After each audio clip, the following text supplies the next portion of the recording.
नमस्कार, welcome to my channel. मैं हूं मनीषा। दोस्तों, आज की वीडियो में हम जानेंगे रथ सप्तमी व्रत के बारे में। रथ सप्तमी का व्रत हमें कब करना चाहिए, व्रत करने के क्या नियम होते हैं, व्रत में हमें कौन कौन से फलाहार ग्रहण करने होते हैं, और मान लीजिए आप व्रत नहीं कर सकते हैं, आपका शरीर स्वस्थ नहीं है, तो आप इस दिन क्या क्या नियम पालन करके भी व्रत का पूरा लाभ ले सकते हैं। तो ये संपूर्ण जानकारी आज की इस वीडियो में हम आपके साथ शेयर करेंगे। तो वीडियो पर आपको इन तक बने रहना है, जिससे संपूर्ण जानकारी आपको प्राप्त हो सके। चलिए वीडियो की शुरुआत करते हैं। दोस्तों, यदि आप हमारे चैनल पर पहली बार आए हैं तो चैनल को सब्सक्राइब जरूर करें। सब्सक्राइब करने के लिए बेल आइकन को प्रेस करें, जिससे हमारी वीडियो की नोटिफिकेशन आपको सबसे पहले प्राप्त हो। दोस्तों, हम बात कर रहे हैं रथ सप्तमी व्रत के बारे में। तो रथ सप्तमी का व्रत माघ मास की शुक्ल पक्ष की सप्तमी तिथि को किया जाता है, और इस दिन सूर्य देव का प्राकट्य भी हुआ था। यानी कि इस सृष्टि पर सूर्य का जो किरणें हैं, यानी सूर्य का जो तेज है, वह हमें प्राप्त हुआ था। भगवान सूर्य 7 घोड़ों के रथ पे सवार होकर सृष्टि पर आए थे, तो उनका जन्म दिवस भी एक प्रकार से उनका मनाया जाता है। और सूर्य देव ग्रहों के राजा माने जाते हैं, और उन्हें देवताओं की भी संज्ञा दी गई है। इस प्रकार से बहुत ही लाभकारी ये व्रत है। जो भी मनुष्य पूर्ण श्रद्धा भाव से इस व्रत को करता है, उसकी सभी मनोकामनाएं पूर्ण होती हैं। जैसे कि इस व्रत को अलग अलग नामों से भी जाना जाता है। इसे आरोग्य सप्तमी के नाम से जाना जाता है। तो इस व्रत को करने से आपकी कोई गंभीर बीमारी हो, उससे निजात मिलती है, आपको आरोग्यता की प्राप्ति होती है ये, और आपके जीवन में हमेशा शुभ होता है। दूसरा, इसे रथ सप्तमी के नाम से जानते हैं। तो भगवान सूर्य देव 7 घोड़ों के रथ पे सवार होकर आते हैं, और उनके उस स्वरूप की पूजा की जाती है, तो इसे उस नाम से जानते हैं।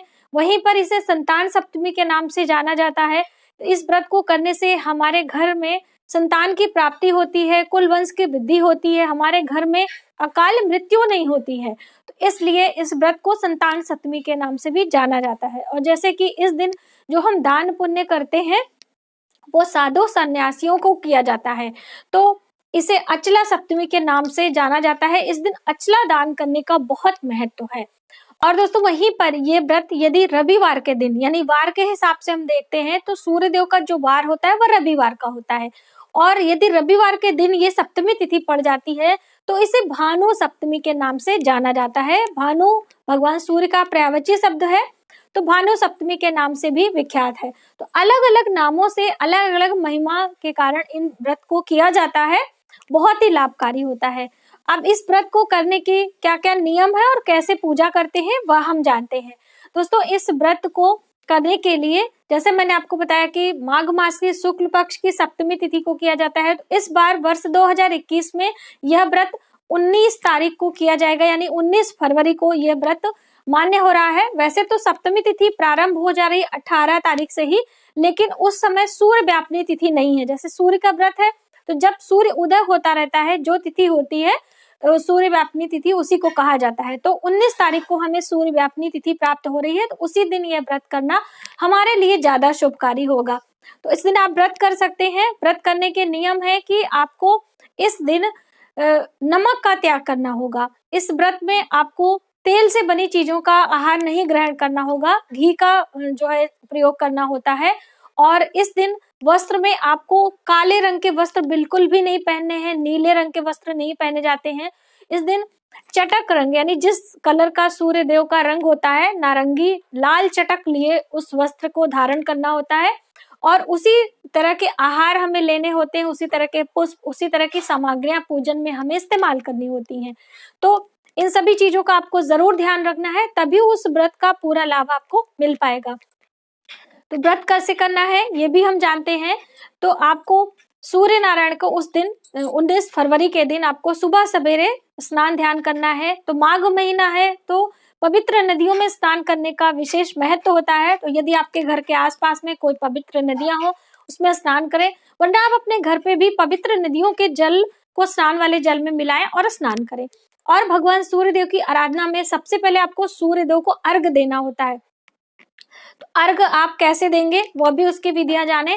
सूर्यदेव को अर्घ देने के लिए आपको तांबे का पात्र चाहिए। तो इस तरह से ये तांबा धातु भगवान सूर्य ग्रह से संबंध रखती है, इसलिए तांबे का पात्र यूज किया जाता है। और उसके अंदर लाल चंदन पाउडर मार्केट में आता है, उसे आप जल में मिलाएं और सूर्य भगवान को अर्घ दें। सूर्य भगवान को अर्घ देने की विधि, नियम मैंने बहुत सारी वीडियो आपको दी है, तो आप उसे चेकआउट करें। दोस्तों एक ही वीडियो में बहुत सारी चीजें करने से वीडियो लंबी हो जाती है, तो आपको परेशानी होती है। इस वजह से आप वह विधियां वहां पे जाके देखें और फिर वहीं पर सूर्य देव के समक्ष, जैसे कि सूर्य देवता प्रत्यक्ष देवता माने जाते हैं, तो सूर्य के समक्ष यदि आप रह के पूजा पाठ करते हैं तो उसका लाभ आपको ज्यादा मिलता है।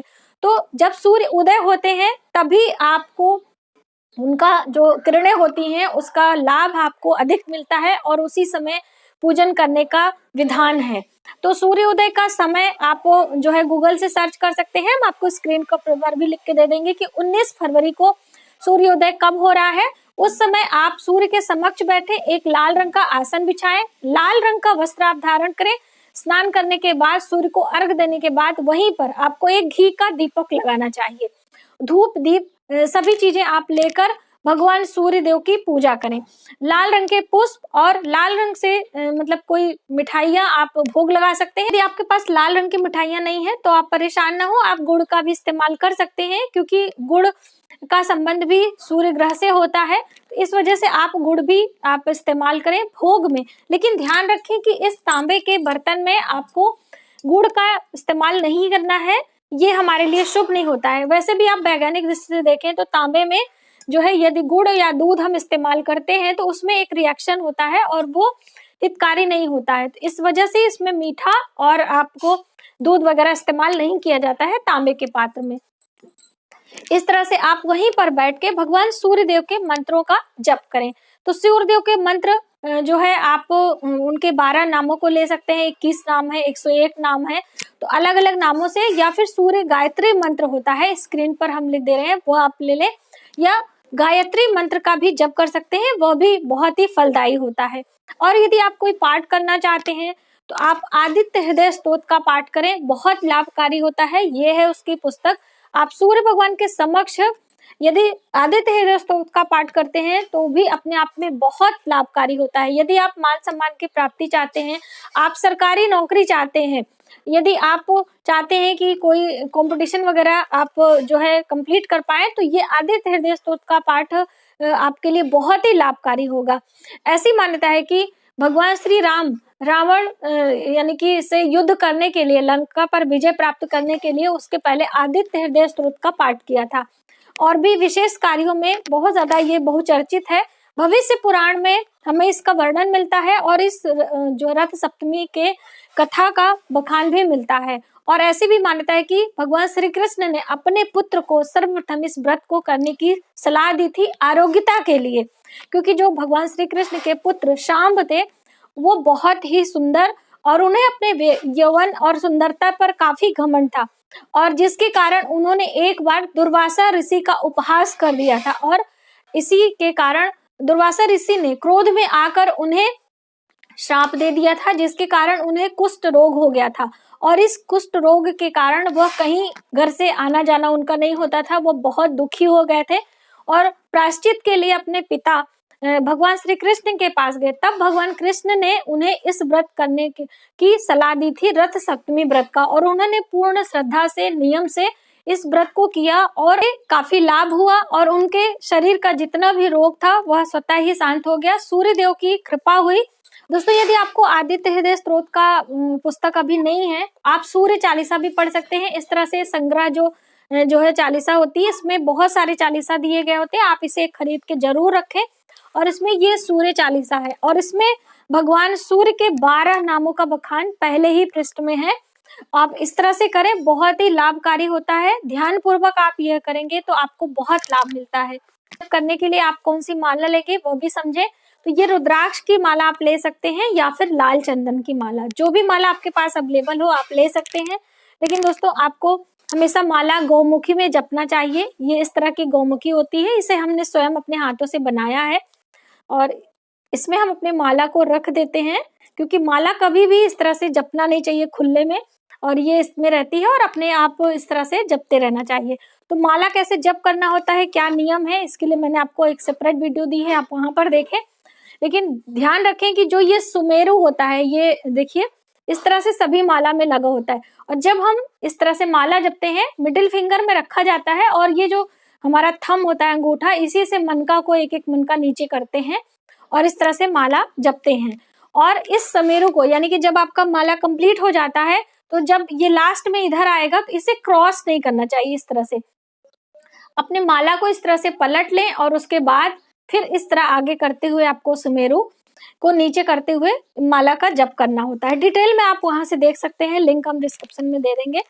और लाल चंदन की माला भी आप ले सकते हैं। और मंत्र ओम घृणी सूर्याय नमः, ओम आदित्याय नमः, ओम भास्कराय नमः, ये मंत्र है। आप तीनों मंत्र अलग अलग हैं, तो कोई भी एक मंत्र ले लें और 108 बारी आप जप करें। सारे लोगों की ये समस्या होती है कि उन्हें सूर्यदेव का दर्शन नहीं होता है। उन ऐसे स्थान पे आप रहते हैं कि सामने से आपको सूर्यदेव नहीं दिखते हैं सुबह सवेरे, तब ऐसे में क्या करें? तो ऐसे में आप अपने घर में सूर्यदेव के जो मुखमंडल की प्रतिमा होती है, ये इस तरीके से, ये भी आप ले सकते हैं यदि आपको पहले से ये है।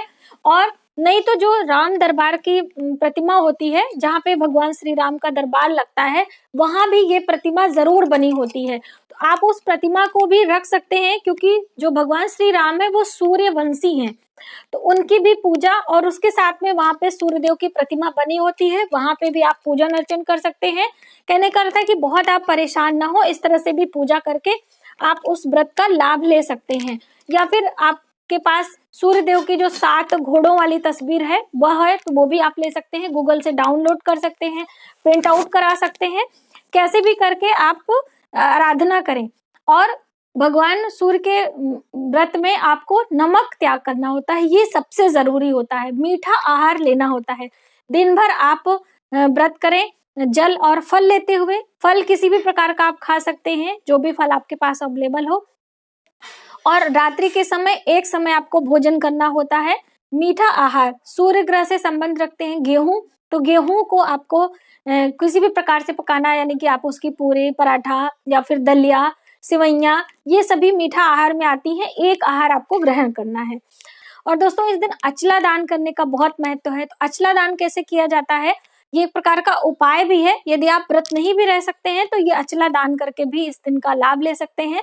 अचला लेने के लिए आपको एक 2 मीटर कपड़ा लेना होता है, यानी 2.25 मीटर कपड़ा ले लें, और वो नारंगी रंग का होना चाहिए। जिस रंग का भगवान सूर्य का रंग है, यानी कि जो लालिमा लिए होता है, उसी रंग का आपको लेना है।